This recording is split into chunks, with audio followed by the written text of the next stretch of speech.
Pips pay my bills.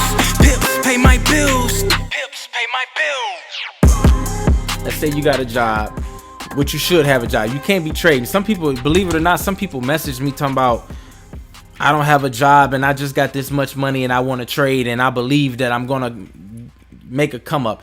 Anything is possible, but that's not really smart because there's so much pressure you're putting on yourself. That's a huge amount of pressure you're putting on yourself, man.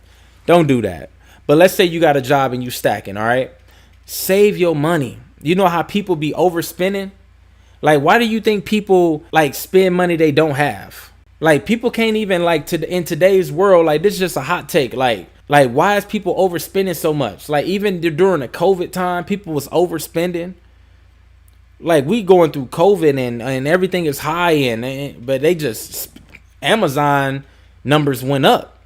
Why is people overspending like this? Spending money they don't have.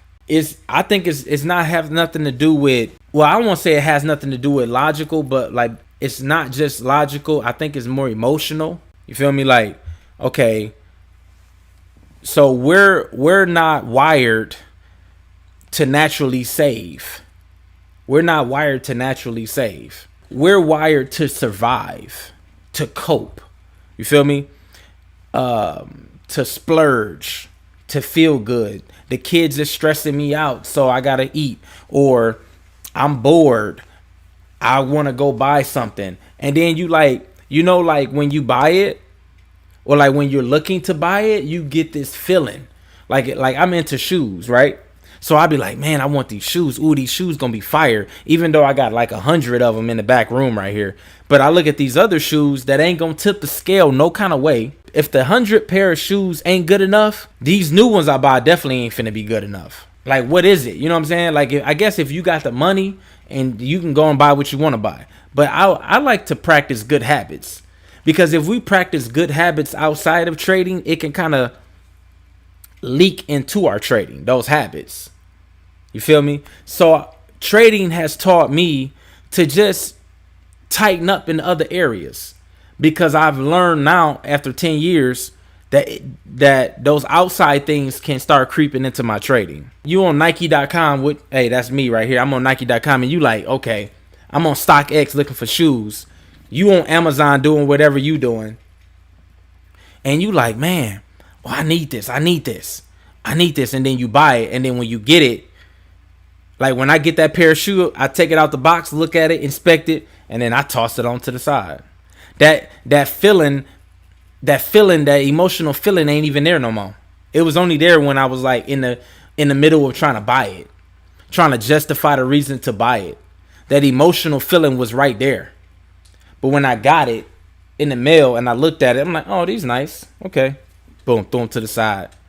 That feeling wasn't even there once I even made the purchase. Like maybe I want to see what they look like.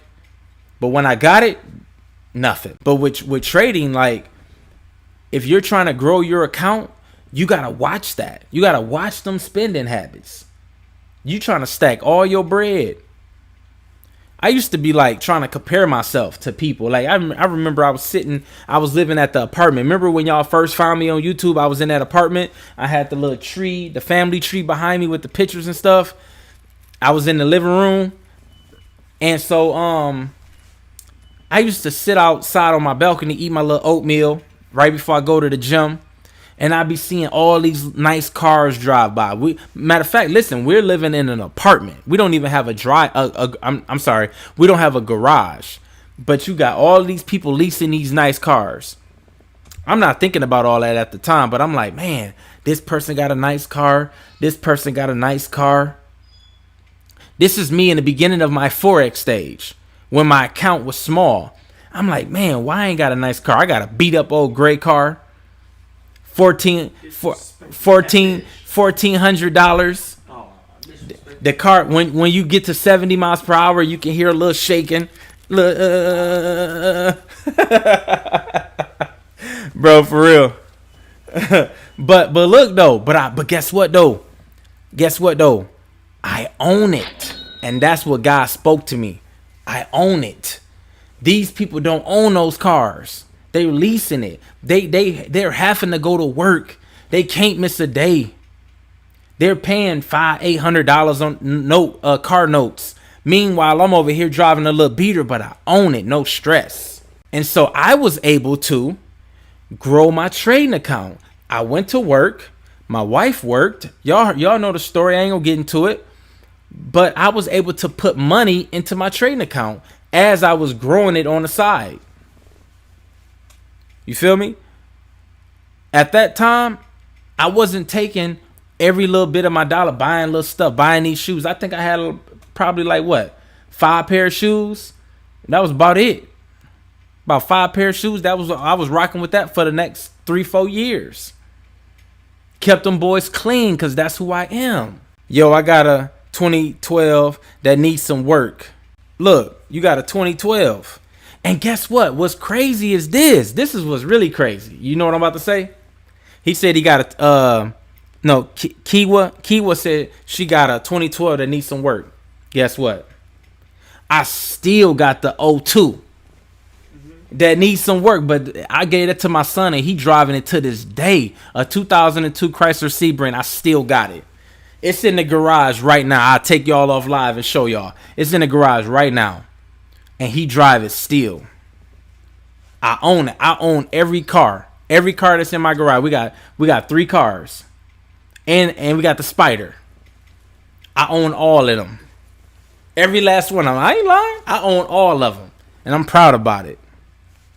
So look, I was able to grow my trading account because those spending habits, I had those under control. Now, when I start making money, that I gotta, you know what I'm saying? Right now, I got it under control.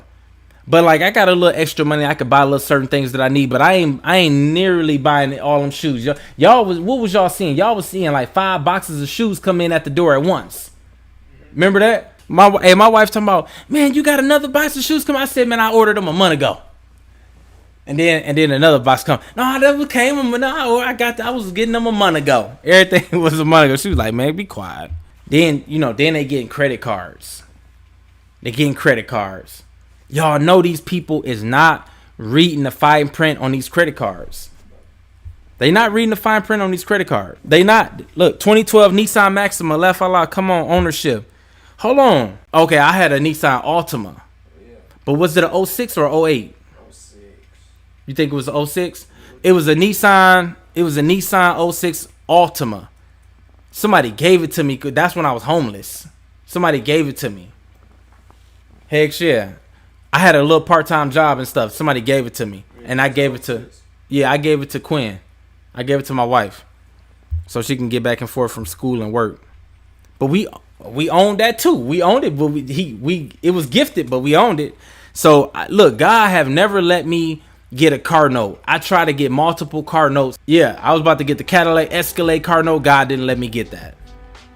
And looking at today, I'm glad I didn't get it. I was about to get a Mustang, a white Mustang. When I was in Grand Rapids, this was before you. This was before you was born. This was before you was born. I ain't even had you yet. I was about to get that Mustang. Bro, tell me about this story. Bro, I was about to get that, bro, and I did not get it. God would not let me get it. He just wouldn't let me get it.